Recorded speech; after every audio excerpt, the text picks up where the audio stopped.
All right, so first a little bit of an introduction. Good morning, Strata. I'm Brian Dole. I'm an engineer that runs marketing at GitHub. If anyone's not familiar, GitHub helps people write code together. We make it easier to work together than it is to work alone. You'll notice up here we've got some stats. These are actually our GitHub profiles. And while Ilya dominates all of the stats across the bottom, you might notice, I just noticed this morning there's one thing that he'll never get from me is that I've been using GitHub for 6 more weeks than he has. So that's my one winning stat. Yeah, you also have the staff badge, which I don't think I can get. We'll see about that. We'll see about that. Interesting. So my name is Ilya. I work at Google. I don't work directly on BigQuery, but it is something that we're going to talk about here today. As you'll see, it's actually just something that I used to build this GitHub archive, which I think is a really, really awesome tool. And as Brian mentioned, I'm a huge, huge fan of GitHub. I've been using it for a while. And the reason, I guess, I'm standing here and this is relevant is that if you look at some of the stats, I have over 3,000 projects starred on GitHub. So GitHub is, of course, a way to share or push your Git commits and store all of your code there, but it is also a social network, and I use it as such. So I track a lot of open source. I follow a lot of people that contribute to open source, and I have this problem, or I had this problem, I should say, of trying to keep up with over 3,000 projects that I've been watching on GitHub. And if you guys are familiar with the GitHub timeline, you can actually get a lot of very useful information. So for example, when you can follow people and you can follow projects. And what happens is that you can log into your account, you go into your activity dashboard, and you will get an activity feed that will look something like this. It would be people forking projects, it would be people pushing commits, it would be somebody following a project or starting a project. And to me personally, why did I care? Every time I would log in, I have about 300 activities that I could scroll through and find out that, hey, Brian just open sourced a new project. And I think that's really awesome because I know Brian does great work, so I'm really curious as to what that is. Or I want to know ahead of time that somebody is thinking about doing some new feature and they've just forked a project or they're doing something else. So there's a lot of questions that I wanted to keep tabs on, but the problem to me was because I was following so many people and so many projects, if early I could once a day log in and go through that activity timeline and see all of the activities, then by the time I was following 3,000 projects, I would have to log in every 4 hours because it would just scroll off the end, and GitHub didn't allow me to paginate indefinitely.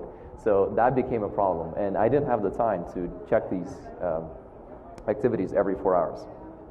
And I'm putting words into Brian's mouth here because I created the slide, but GitHub is kind of a big deal in open source. So yeah, it was a couple years ago that we crossed that milestone of being the biggest code host on the internet. And right now, we're actually, even this slide is a little old. I think it's from last night. There's 4.1 million repositories on GitHub right now. So this is a pretty big corpus of all the activity that people are releasing on the internet. So we've got just over 2.3 million people contributing to those projects all the time.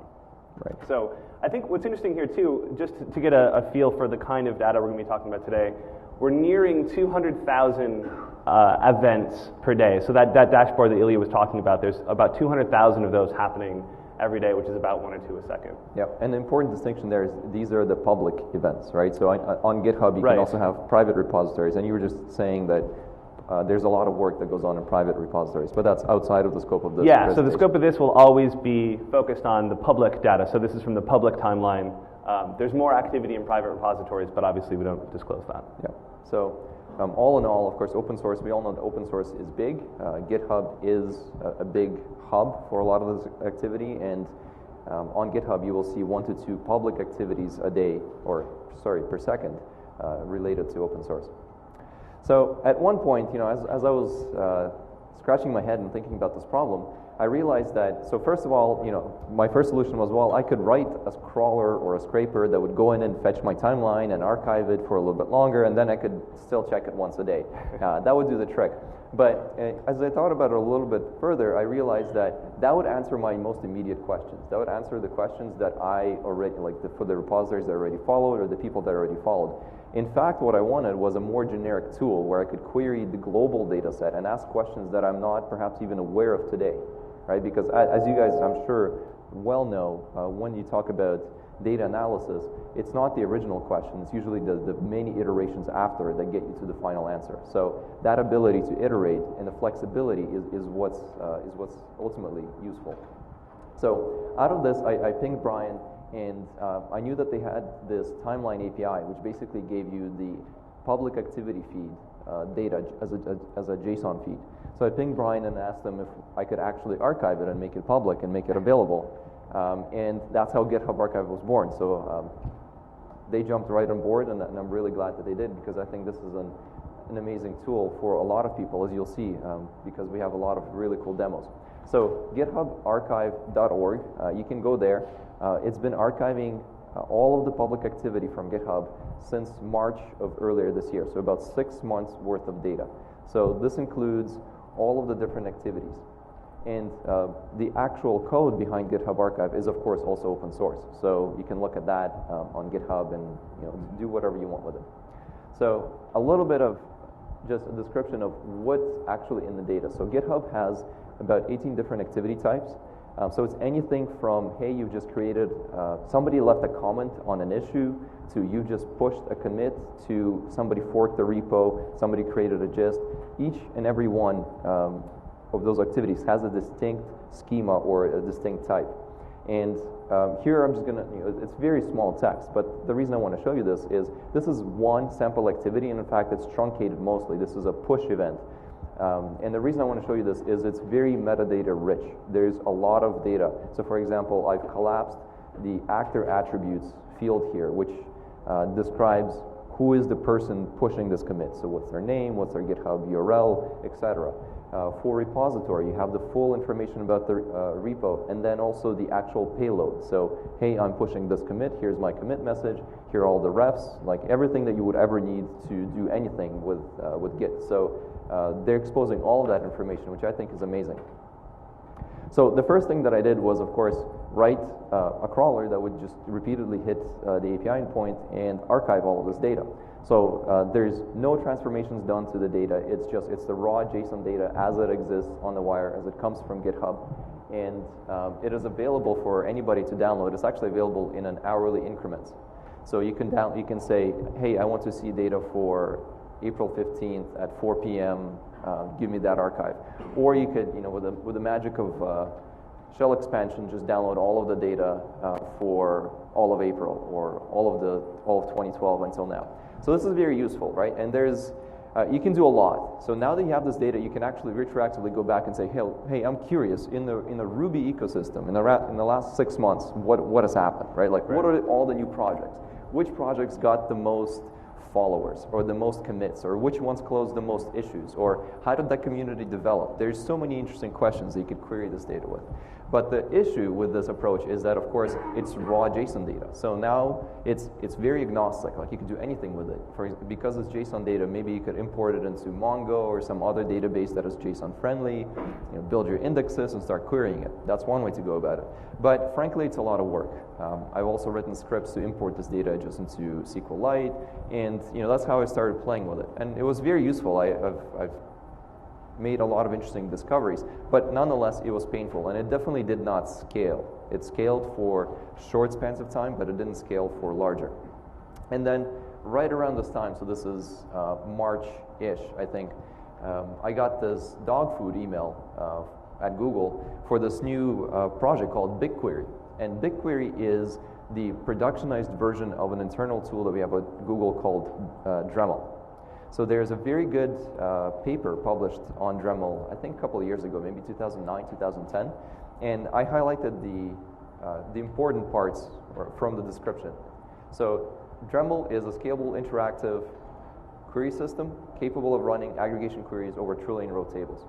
So the prime use case for Dremel was basically to allow our data analysts who are familiar with the tools like SQL and similar languages, kind of domain-specific languages, to run these massive queries interactively, and interactively is the key word. We're not talking about creating some sort of a data warehouse with specific schemas and specific indexes. We're saying we're going to store this data in whatever format you give it to us, and we want you to be able to run ad hoc queries, right, and interact with them in the sense that it's not going to be maybe real time, as in it's going to return in hundreds of milliseconds, but it will take seconds or a minute, right? So you can explore the data.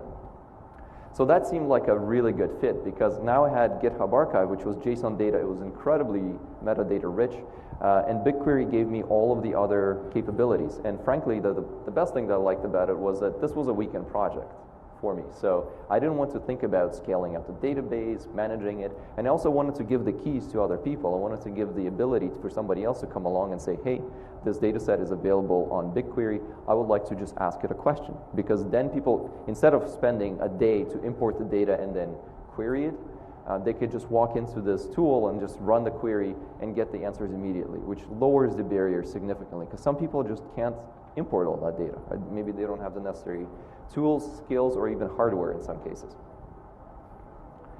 So how did this actually work? It actually turned out to be incredibly easy. So if you guys have used BigQuery, until recently we didn't support nested data. So that's to say, when you saw the JSON schema, there was a lot of nested data, sub-records within that data. So the first thing that we had to do is I would download the file, right, for that hour.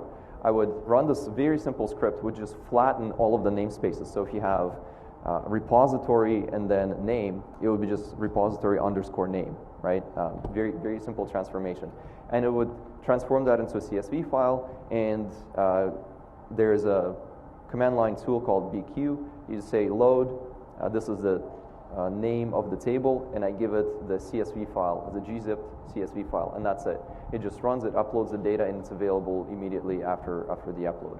So I just have this running as a cron job on the server every single hour. You know, I rotate the archive, I upload it to S3, I push it to GitHub Archive.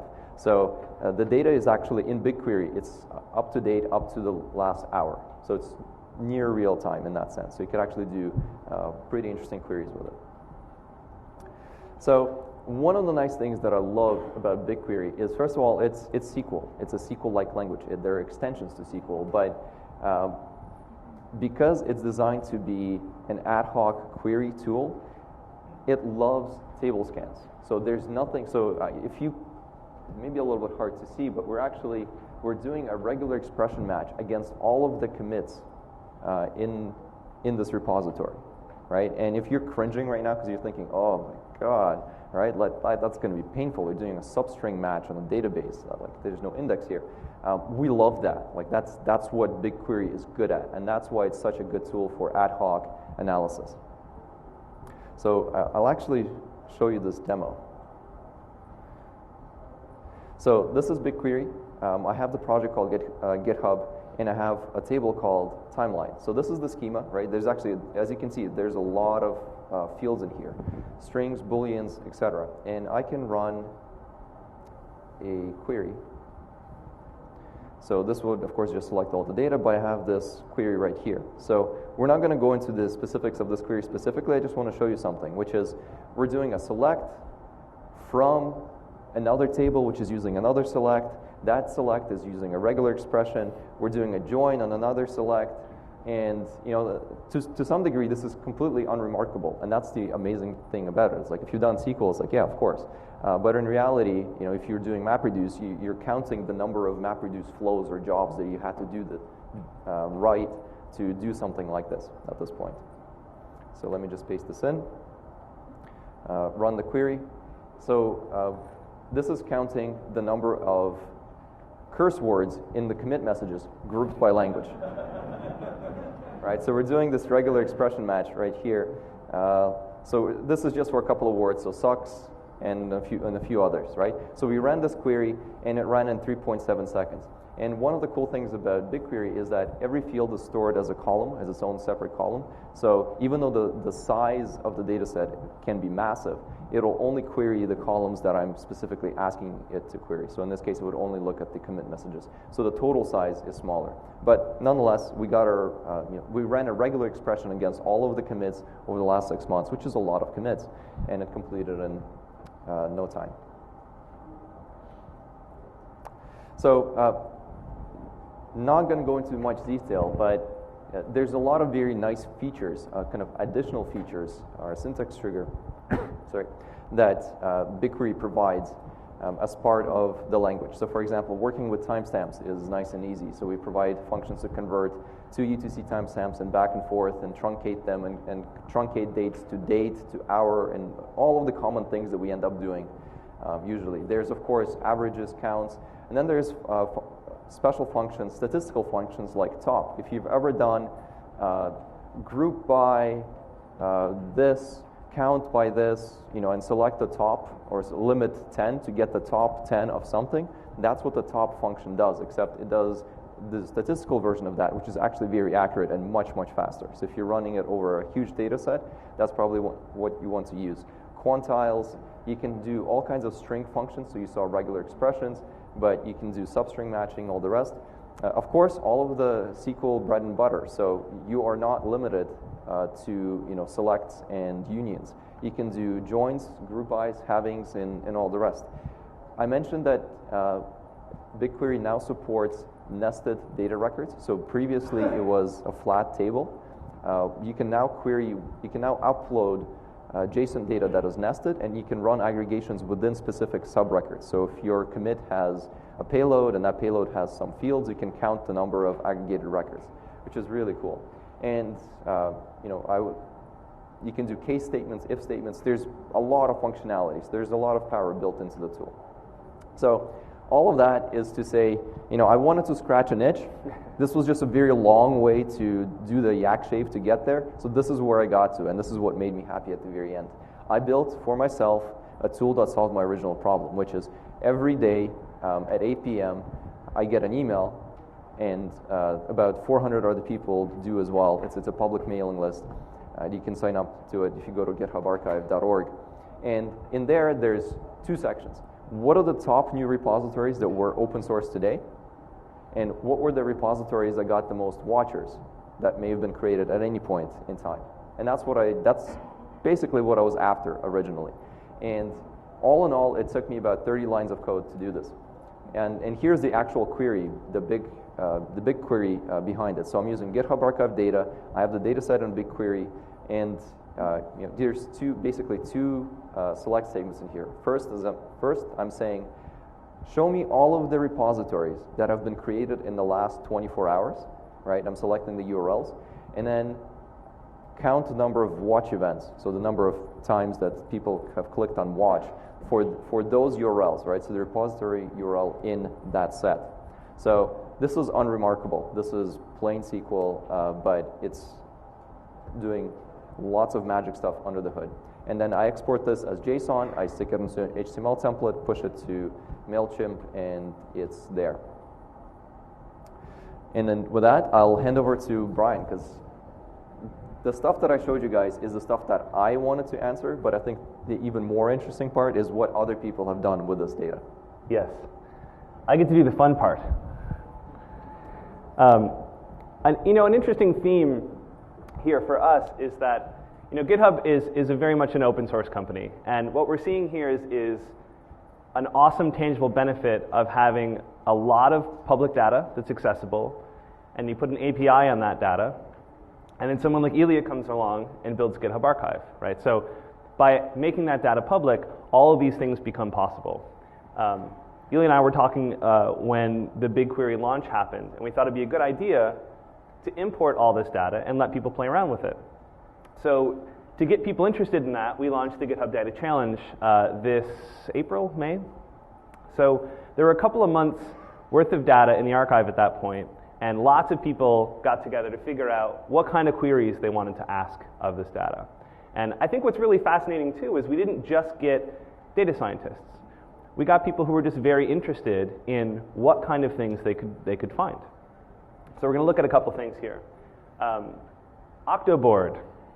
This is a pretty beautiful graph of the kinds of activity that are happening. And this is actually really useful for me at GitHub to see. And I didn't have this tool before, so this is great.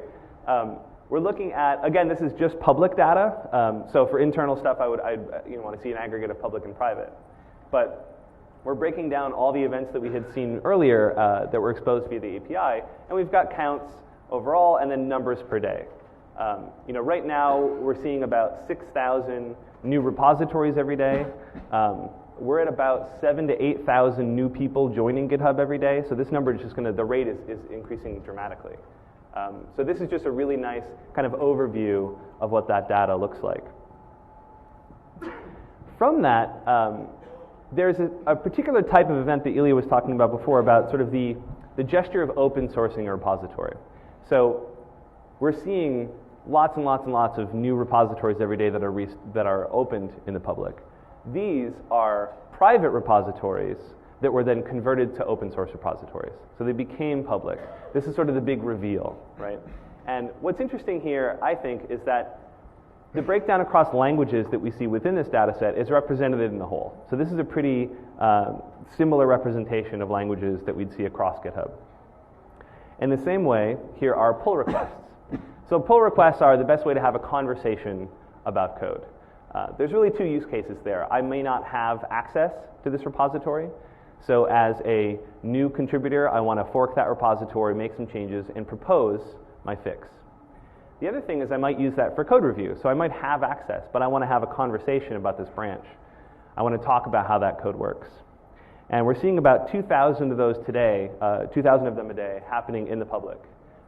And again, the language spread here is pretty consistent. What's very obvious in this graph, though, is we're seeing twice the traffic on weekdays that we see on weekends.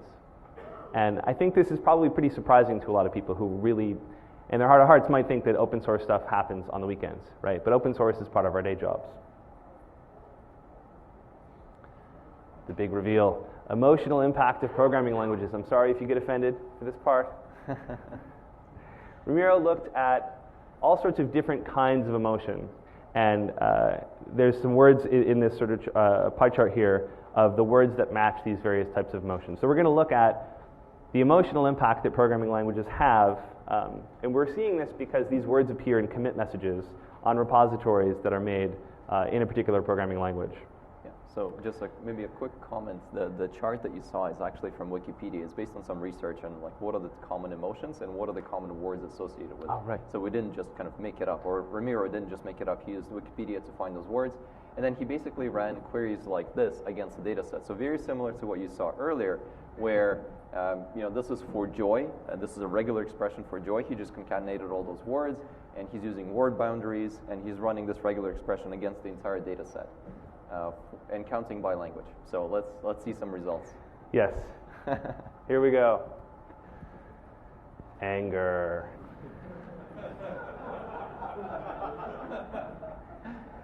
Anyone who's ever written a Vim plugin knows that this is completely accurate. So we're going to see a couple of charts like this. On the left, the y-axis is a percentage of commits within that language. So it's not just the total number, which would be kind of hard to reason about. But if there are lots and lots of commits and not a lot of, in this case, anger words, then that's going to show pretty low in the chart, right? So Vim just completely dominates anger. So if you're trying to invent an angry programming language, you've got a long way to go. It's interesting that C makes people more angry than Java. And I think it's obvious that Python makes people more angry than Ruby, but it's just perhaps my own bias. Amusement. Wow. So C# is really amusing, I guess. That definitely was surprising. As you know, you look at data sets and there's lots of things you expect to see, and some that you don't. I think this is one of those charts. There's the regex down there. Surprise.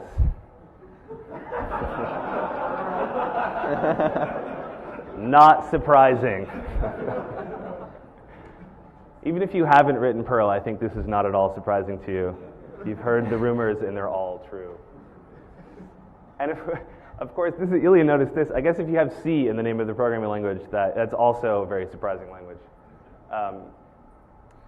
C++, not very surprising. I guess that's good to see. Maybe that's a sign of stability. And of course, vulgarity, everyone's favorite.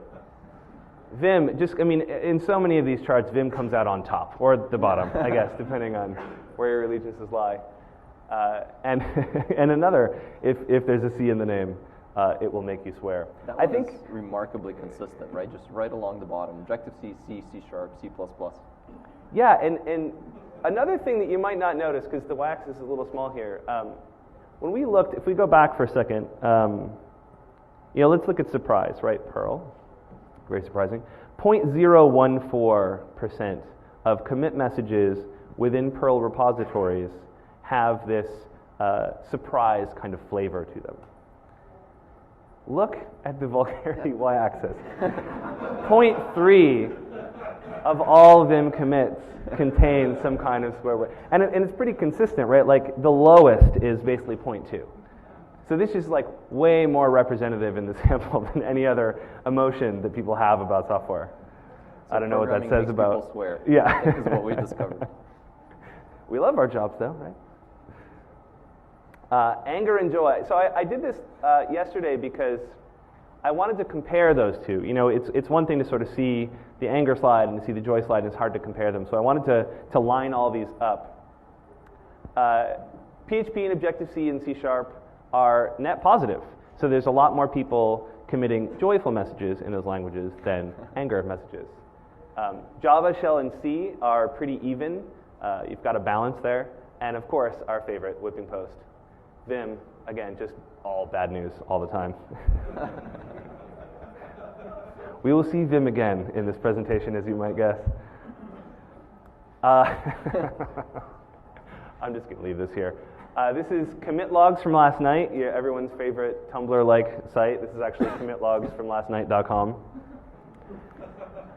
If you were looking forward to appearing in the dataset of vulgarity, this is your showcase. This is updated, I think, every day, so you get to live the dream for 24 full hours of your commit messages from last night. One of the fun parts about this project was we announced GitHub Archive, and this literally went up the next morning. This was the first project. Within a day, we have the best amount of, the greatest value, the good bang for the buck. Programming language associations.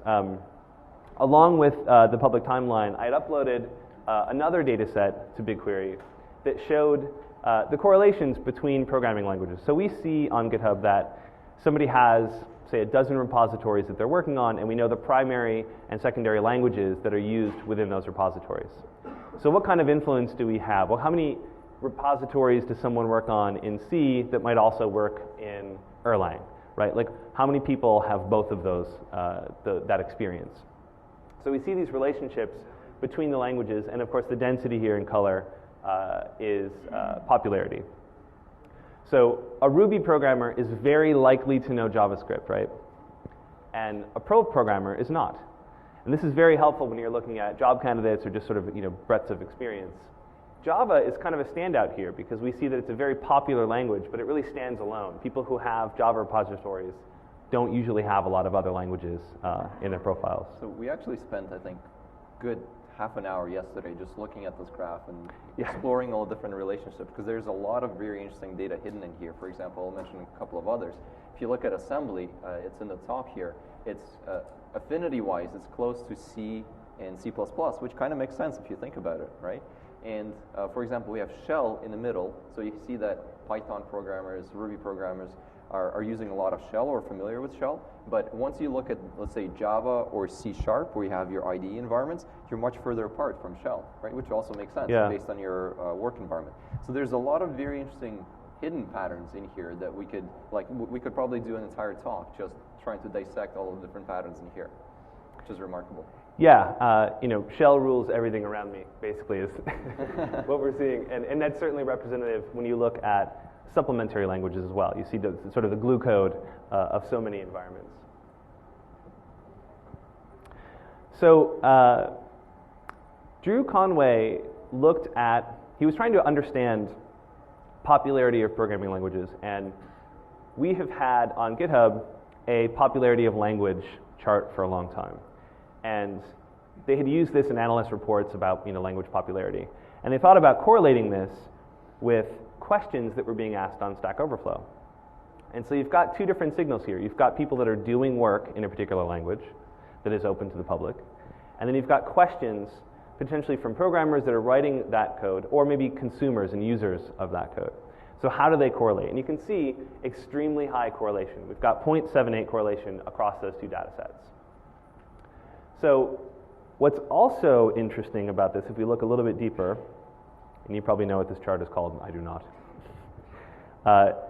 This shows the relationships, again, GitHub on the left and Stack Overflow on the right. Some languages are extremely well correlated. We see almost the same level of popularity, both in the question asking and the work that's happening on GitHub. What's also really interesting are the extreme outliers. Languages in this case that are very popular, as in there's a lot of activity or there are a lot of projects existing today in that language, with very low question asking on Stack Overflow. So examples here are VimL, again, our favorite whipping post, Common Lisp, and Visual Basic. So we're not sure if everyone's afraid to ask questions about them. Or maybe you just don't want to or admit that you're you don't want to writing admit. Visual Basic. But people are writing a lot of Visual Basic. And not talking about it. So we know who you are. This is a really beautiful exploration of kind of another interesting slice into this data. In fact, I had to read this a couple of times. What we're doing is we're mapping organizations on GitHub, which either are teams or companies that have a lot of projects that they want to manage together, and organizations that have 250 or more public repositories. These are pretty big organizations that are very committed and have a lot of open source code. What languages do they use? And I think I can click over to this real quick. And let's get crazy. So we can actually zoom in and kind of drag this around and see which groups these are and what their language affinity is. And so as a whole, this is sort of popularity within that niche of user base on GitHub.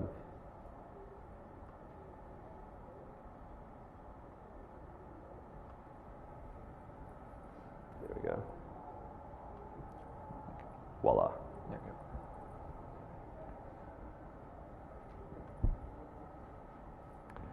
we go. GitHub activity by country. So this is kind of fascinating because we're not just looking at activity by country. We're looking at activity by country as it relates to its population. So these are the scale here are commits per 100,000 people. We see the Nordic countries doing very, very well for themselves. The States are not doing so bad.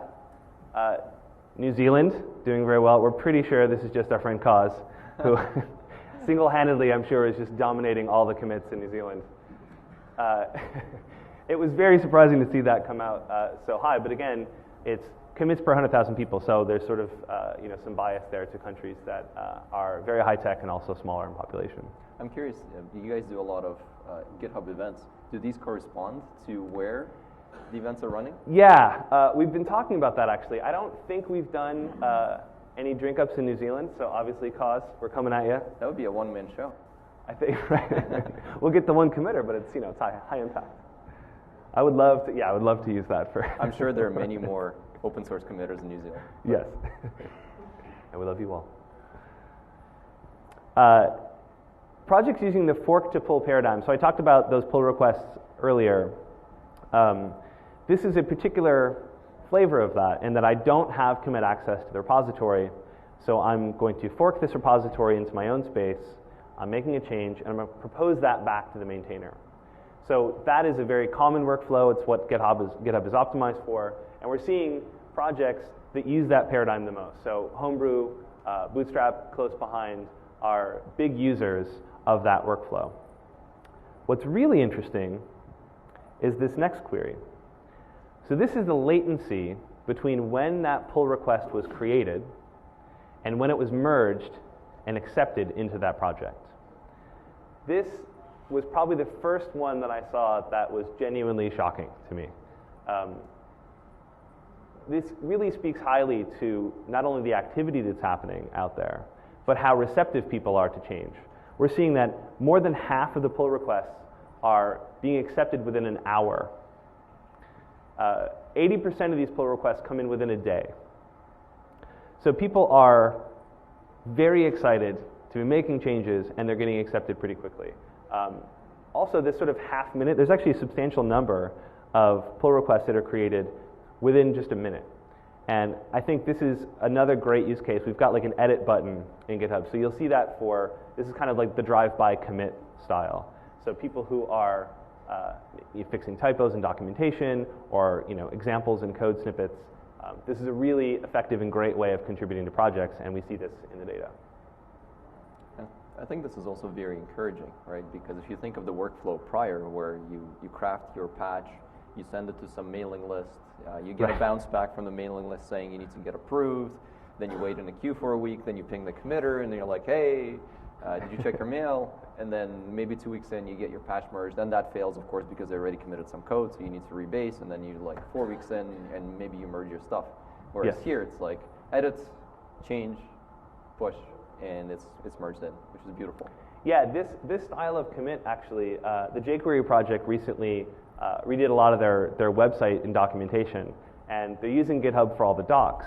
And if you're browsing the website, you'll get these links that say, if you find a typo or a bad example, you can just click to fork this, make that change, and propose it back. So it's just a great workflow for that kind of thing, and we see that shown here. So this is a very tiny font. I'm sure you guys can read that in the back. But what I wanted to highlight is this is the actual query, and there is the gist link on the bottom. We'll post the slide so you can actually take a look at this, dissect it and play with it. And you can also actually run this. You can just log into BigQuery and paste that in and play with it. But what I wanted to highlight is that this specific query actually has at least 4 different workflows, or 4 different map reduces, if you will, to replicate this functionality. We have an outer select, which has an inner select, which does an inner join on another select, and then we're actually doing a log scale on the x-axis for times. So this is straightforward SQL, which is why I love it. It's beautiful, but underneath, it's actually using some very interesting machinery to make this work at the scale that it does. Yeah, I mean, to point that out, actually, I didn't even really think about this earlier, but we never got any questions about how do I write these queries against BigQuery. Right. I mean, I didn't get any of those. We just got hey, here's swear words by language. And it was great that there was just not that adoption curve. The challenge was open for a few weeks, and we got hundreds of submissions in. So there's 2 papers that I wanted to talk about. This is a really interesting one that was released recently that I heard about, called Creating a Shared Understanding of Testing Culture on a Social Coding Site, also known as GitHub. The central question they were trying to answer is, does having code out in the public lead to better code? And by that, they mean better tested code. So they looked at the data, and they also interviewed a lot of people that have popular repositories on GitHub. And they observed a few things here, and one was just that just by watching other more senior people interact with the project meant that they learned what a good commit looked like, that was the behavior, that they're exhibiting the behavior they want to see in others on their projects. Infrastructure with low barriers seems to be very important. We're seeing great adoption with continuous integration on projects. So if you've got a test suite and you have it automatically hooked up to run those tests, you're going to get commits that contain tests. That's just proven in the data. And of course, because the contributions become so easy, we're seeing a lot of these drive-by commits. And this helps these projects because it's very easy to curate and make small improvements. So this is also already a published paper, and I was reading it actually on the way here, and if you lead an open source project or want to lead an open source project, I really encourage you to read it. There's some very interesting insights in there as to how do you set up some best practices for your project to incent people to do the right thing. Yeah. And this is actually kind of a similar theme that we saw in another paper. This is ongoing research. This is not finished. But Aaron Lindberg and Tim Henderson at Case Western are working on really interesting insights into this GitHub data. So they're actually using DNA sequencing tools. And they're trying to reason about what the social DNA is of successful open source projects. So in the same way that we might say, what does a successful organism look like, or a successful community, how does that apply to open source projects? This chart on the right is really kind of fascinating, and another one that kind of shocked me a little bit. We see that as absolute activity, which is in blue here, is pretty high in April and drops pretty significantly down in June and then comes back up a bit in July. What's amazing is that's the overall activity level, and then we can see the commit level in red. There's no lag here. If your project stops being active, people stop paying attention. Like, this is what we're seeing. People are going to be watching projects that are actively being committed to. It's just unbelievable to me how tightly correlated those two graphs are, those two lines. Success breeds success. Communities that are growing or declining are likely to keep growing or declining. This is sounding a lot to me like Newton's law of an object in motion stays in motion, right? And again, we see this theme coming up again with don't ignore those who commit infrequently, because this is a sign of a great and healthy ecosystem that you not only have people that run deep in a project, but also wide. You've got a large number of contributors sometimes doing small things to improve. Yep. And so with that's a quick overview or summary of some of the great work that a lot of people have done. So a lot of these results are on GitHub. There are blog posts available, so you guys can read more into it, and you can also run your own analysis. But today, after working on this with Brian, we actually have a couple of really awesome announcements. So first of all, the project started back in March, so we only had data starting in March, and it would be kind of nice if we gave you more data, since this is a big data conference. And guess what? That's exactly what's happening. So first of all, I mentioned that BigQuery now supports nested records. So instead of flattening all files and importing everything into these very long variables, we are actually importing all of the data into the raw JSON data into BigQuery. So you'll be able to do deep aggregations or sub-record aggregations, and there's no fidelity lost in that data. So you can do anything you want, which is beautiful. And second of all, we're actually going back, and we are filling all the archives back to early 2011. And if luck permits and the data gods smile on us, maybe we'll go back even further. But as of today, you can already actually now go back to 2011 and look at the last 18 months, almost 18 months worth of data, which is amazing. So that data is already available on S3. So if you guys are curious to play with it, please go ahead. And then we have the BigQuery import running in progress. So if you just sign up for BigQuery, GitHub Timeline is actually one of the public projects. Or if you go to githubarchive.org, there's instructions for how to get access to that, and you can just type in your SQL queries and play with the data and export it and do amazing things, as you saw. And I just want to mention thanks to Derek Greentree, who spent a lot of the time getting all of that data out. Yes. When Ilya started the project, it was collect the fire hose. And Derek works on data at GitHub and thought it would be a good idea to go back in time and kind of resurrect the past. So now we've got all that data. And big kudos to GitHub for actually making this data available. I think more companies should do that. Yep. Awesome. So any questions? Yep.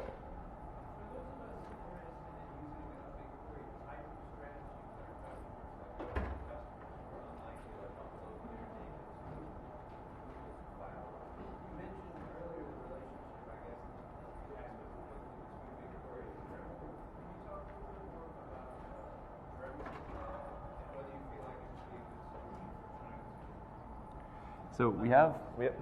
Oh, repeat the questions too. Oh, sorry. So what is the relationship between Dremel and BigQuery? So if you have a client that may not want to upload their data to the Google Cloud, is there any workarounds, if you will? So the short answer to that is no. So BigQuery is Dremel, except that BigQuery is the public version of Dremel, and to use the public version, you have to upload data into the the Google Cloud. Although we do have Brian in the room here, who's one of the BigQuery guys, so maybe he can help you with this. Yep. Brian, can you put up your hand? There he is. So maybe you can ask him the more specific question about your data.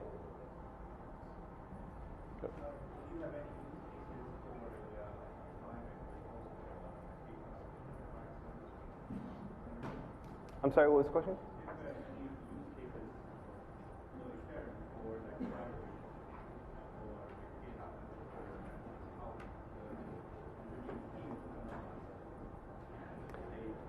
Yeah, so the question is just, does the enterprise data get exposed in the same way? So we don't expose the private data anyway, so we haven't done the analysis on the private stuff.